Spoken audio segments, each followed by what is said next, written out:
بسم اللہ الرحمن الرحیم، الصلاۃ والسلام علی رسول کریم۔ قبلہ کنز العلماء، مفکر اسلام، بحر العلوم، حضرت علامہ مولانا ڈاکٹر مفتی محمد اشرف آصف جلالی صاحب کے خلاف نازیبا زبان جو یاسین رافضی نے استعمال کی ہے اور جو حدیث پاک پڑھنے میں اس نے غلطیاں کی ہیں، زیر زبر پیش کی، کہیں انا کا جو اسم ہے اسے مجرور پڑھا ہے، کہیں یقول کو یقولا پڑھا ہے، کتنی اس نے غلطیاں کی ہیں۔ میں تھوڑی سی آگے جا کر پھر وہ ساری بتاتا ہوں کچھ اس میں سے۔ وہ حدیث پاک پڑھتے ہوئے اس کے پاس جو مسلم شریف تھی نا، وہ تھی اس کے پاس مسلم شریف دار السلام والی، اس پر سارے اعراب لگے ہوئے ہوتے ہیں، کہیں کہیں وہ اعراب چھوڑ دیتے ہیں، اس لیے کہ جو بندہ پڑھا ہوا ہے صرف و نحو اسے پتہ ہوتا ہے کہ انا کا اسم منصوب ہوتا ہے، یقول جو ہے وہ قال یقول، یقول فعل ہے تو اس پر آخر میں جو ہے وہ ضمہ ہوگا، فعل مضارع ہے، تو یہ سارا وہ اتنی سارے اعراب نہیں لگاتے، جہاں جہاں اعراب لگا ہوا ہے وہاں وہاں یہ یاسین جو رافضی ہے پڑھتے ہوئے اس کو بڑا جو ہے نا وہ جوش کے ساتھ پڑھتا ہے اور کہتا ہے کہ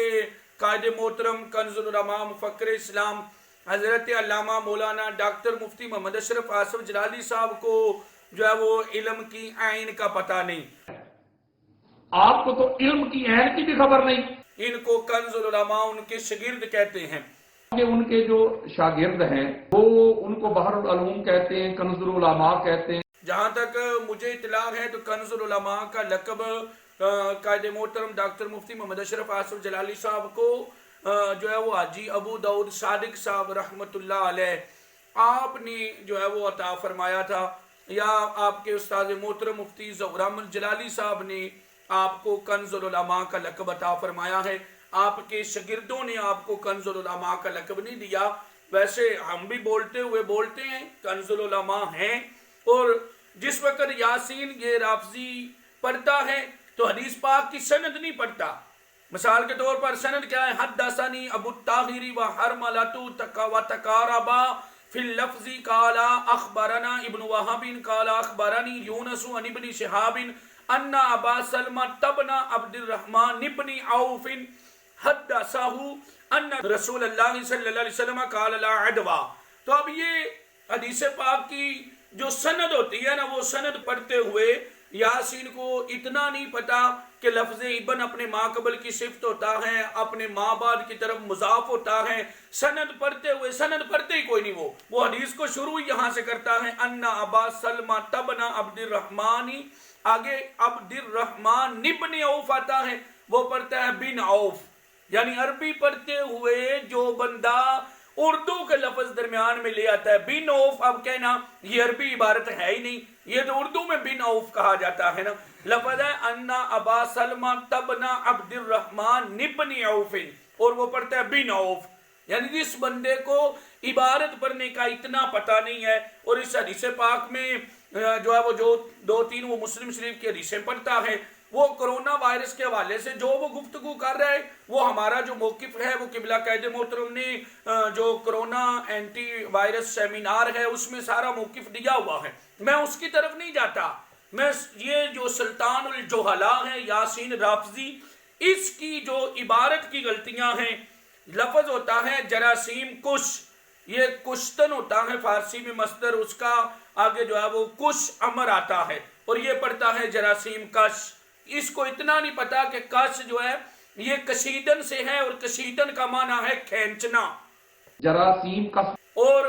کشتن ہے اس کا معنی ہے مارنا، قتل کر دینا، جراثیم کش کا مطلب ہے جراثیم مارنے والی، نہ کہ جراثیم کھینچنے والی۔ اب یہ بندہ شروع میں گفتگو کرتے ہوئے ہی کہتا ہے کہ جلالی صاحب کے شاگرد پھر جو ہے وہ زیر زبر پیش کی غلطیاں نکالتے ہیں، انسان ہے اس سے بولتے ہوئے غلطی ہو جاتی ہے، تو انسان سے غلطی واقعی ہو جاتی ہے، وہ ایک آدھ غلطی ہوتی ہے، تم نے تو پورا غلطان بنایا ہوا ہے، اور حدیث پاک پڑھتے ہوئے کتنے الفاظ میں جہاں پر لفظ سلیتا ہے یہ ماضی کا ہے، ماضی مجہول، یہ سلیتن پڑھ رہا ہے، اور جو ہے وہ یہاں پر لفظ ہے ان ھذا الوجع، حدیث پاک میں لفظ ہے، اور یہ پڑھتا ہے ان ھذا الوجع، ان ھذا الوجع، اب انا کا جو اسم ہے اسے یہ بندہ مجرور پڑھ رہا ہے. انا عمر بن الخطاب آتا ہے اور یہ پڑھتے ہیں انا عمر بن الخطاب. انا عمر بن الخطاب. جہاں نسب پڑھنا ہے انا کا اسم منصوب پڑھنا ہے. جس بندے کو اتنا پتہ نہیں، نحمیر اگر اس نے ابتدائی کتاب پڑھی ہوتی تو اسے پتا ہوتا کہ حروف مشبہ بالفعل جو ہیں انا کا انا لاکن لیت لعل، ان کا اسم منصوب ہوتا ہے اور ان کی خبر مرفوع ہوتی ہے. اتنا جاہل ہے یہ اور قبلہ قائد محترم کو چیلنج کرتا پھر رہا ہے. اس کو خود علم کی آئین کا پتہ نہیں. یہ یاسین رافضی جاہل اور قائد محترم پر جو ہے وہ زبان تان دراز کر رہا ہے مختلف انداز سے. اصل میں اس کو اندر مرض اور ہے اور بہانہ اس نے یہ بنایا ہوا ہے. لا دوا والی حدیثیں پڑھ کر جو ہے وہ کیا مفہوم بیان کر رہا ہے. اس کے جو مفہوم یہ بیان کر رہا ہے اس کے قائد محترم نے مکمل جواب دیے ہوئے ہیں. اور جہاں یہ حدیث پڑھ کر صحیح مسلم شریف کی جو حدیث مبارکہ یہ پڑھتا ہے کہ اگر کوئی چیز تقدیر پر حاوی ہو جاتی ہو تو وہ جو ہے وہ نظر ہے. وَلَوْ كَانَ شَيْءٌ سَابَقَ الْقَدَرَ سَابَقَتْهُ الْعَيْنُ. اگر کوئی چیز تقدیر پر سبقت لے جاتی ہے تو وہ کوئی اور چیز نہیں، وہ نظر کا لگ رہا ہے. یہ حدیث پاک پڑھ کر یہ ترجمہ کرتے ہیں لَوْ كَانَ شَيْءٌ سَابِقَ الْقَدْرِ سَبَقَتْهُ الْعَيْنُ، کہ اگر کوئی چیز تقدیر پر سبقت کرتی ہوتی تو وہ نظر ہوتی. تو اب یہ لو کا ترجمہ کرتے ہوئے اس بندے کو اتنا پتہ نہیں ہے، یہ ترجمہ کرتا ہے کہ تقدیر پر نظر حاوی ہو جاتی ہے، حالانکہ حدیث پاک کا یہ معنی ہے ہی نہیں. جس طرح کہ یہ جامع ترمذی شریف کی حدیث مبارکہ ہے، نبی اکرم شفیع معظم نور مجسم صلی اللہ علیہ وسلم نے ارشاد فرمایا، حضرت عمر بن خطاب رضی اللہ تعالیٰ عنہ کے بارے میں آپ نے ارشاد فرمایا لو کان بعدی نبی لکان عمر بن الخطاب، کہ اگر میرے بعد کوئی نبی ہوتا تو وہ عمر بن خطاب ہوتے. تو اب یہاں پر ترجمہ اگر اس طرح کریں جس طرح اس نے حدیث کا ترجمہ کیا ہے لو کان شیء سابق القدر سبقتہ العین، اگر جس طرح یہ جاہل ترجمہ کر رہا ہے اس طرح ترجمہ کریں تو بندہ یہاں ایمان سے ہی خارج ہو جائے گا. ترجمہ جس طرح یہ کرتا ہے کہ کوئی چیز اگر تقدیر پر حاوی ہوتی ہے تو وہ نظر ہے، وہ نظر حاوی ہو جاتی ہے، مطلب یہ بیان کرتا ہے. جبکہ یہ لو امتناعیہ ہے، جس طرح لو کان فیہما آلہۃ الا اللہ لفسدتا. تو اب یہ لو امتناعیہ ہے، مطلب کیا ہے کہ اگر میرے بار سرکار نے فرمایا کوئی نبی ہوتا تو وہ عمر بن خطاب ہوتے. چونکہ آپ کے بعد کوئی نبی ہے ہی نہیں تو لہذا حضرت عمر بن خطاب بھی نبی نہیں ہیں. اور جو یہ معنی ادھر بیان کر رہا ہے صحیح مسلم شریف کی حدیث میں لو کان شیء سابق القدر سبقتہ العین، تو یہاں پر معنی جا کر پھر وہی بن جاتا. تو حالانکہ معنی یہ بنتا ہے کہ اگر کوئی چیز تقدیر پر سبقت کرنے والی ہوتی تو وہ نظر ہوتی، معنی یہ بنتا ہے. یعنی یہ نہیں کہ نظر تقدیر پر سبقت کر جاتی ہے، نظر جو ہے وہ تقدیر پر حاوی ہو جاتی ہے، یہ معنی ہے ہی نہیں. اس بندے کو اتنا پتہ نہیں ہے کہ لو کا معنی کیسے کرنا ہے، عبارت کیسے پڑھنی ہے. وہ انا عمر بن الخطاب کو انا عمر بن الخطاب پڑھنے والا، یقولو کو یقولا پڑھنے والا، اور کالا اسامتو میں کالا اسامتا پڑھنے والا بندہ جس سے عبارت کا اتنا پتہ نہیں، جو اس نے صرف و نحو کی ابتدائی چند کتابیں پڑھی ہوتی تو اس سے پتہ ہوتا. اور یہ کتنے بڑے بندے کو چیلنج کر رہا ہے جن کا علمی قد کتنا بڑا ہے، اللہ تبارک و تعالیٰ نے کتنا انہیں علم عطا فرمایا ہے، یہ اس بندے کو اس چیز کا ادراک ہی نہیں. تو اس لیے یاسین رافضی صاحب، آپ کو اگر شوق ہے تو آپ ہمارے سامنے آئیں. صحیح مسلم شریف یہ جو قدیمی کتب خانے والی ہے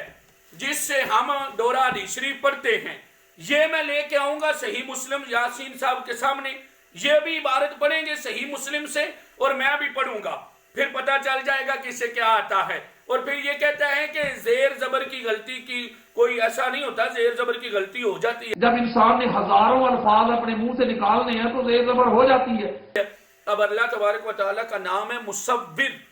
اگر اس کو مصور پڑھا جائے تو یہ جو ہے وہ قریب الکفر چلی جاتی ہے بات۔ مصور کا مطلب ہے تصویر بنانے والا، مصور کا مطلب ہے جس کی تصویر بنائی گئی، اس میں مفعول کا صیغہ ہے، اس میں فاعل اور اس میں مفعول میں زمین اسمان جتنا فرق ہے۔ اور یہ بندہ کہتا ہے زیر زبر سے کیا ہوتا ہے، زیر زبر کی غلطی بندے سے ہو ہی جاتی ہے، تو یعنی چونکہ اس نے عبارت غلط پڑھنی تھی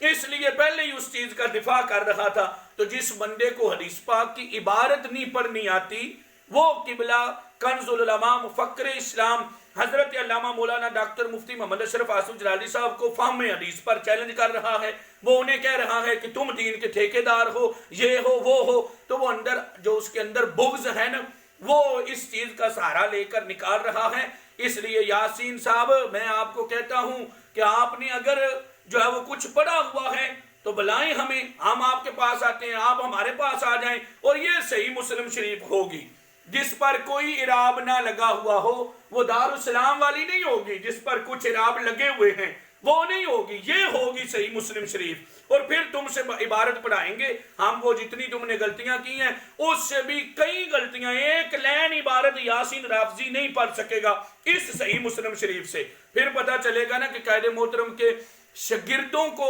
کتنا ان پر اللہ تعالیٰ کا فضل ہے اور کتنا اللہ تعالیٰ نے انہیں علم دیا ہے، اور ان کے استاد محترم پر کتنا اللہ تبارک و تعالیٰ راضی ہے۔ اس لیے میں یاسین رافضی جیسے دیگر بندوں کو بھی یہ پیغام دینا چاہتا ہوں کہ جتنی آپ کی علمی اوقات ہے نا اتنے میں رہو، اتنے میں رہو گے تو اچھے رہو گے، ورنہ ہم آپ کا تعاقب کریں گے، اور آپ اگر آنا چاہتے ہیں آ جائیں، ہمیں بلا لیں، یہ عبارت پڑھ کر پتہ چل جائے گا کہ اس بندے کی علمی اوقات کیا ہے۔ تو اس لیے میں یہ اعلان کر رہا ہوں کہ جو اس طرح بندے خرابی کر رہے ہیں وہ نہ کریں۔ یہ یاسین رافضی کو مرض اندر اور ہے، اور باتیں یہ جو ہے وہ کرونا وائرس کی بنا کر وہ کر رہا ہے، جبکہ وہ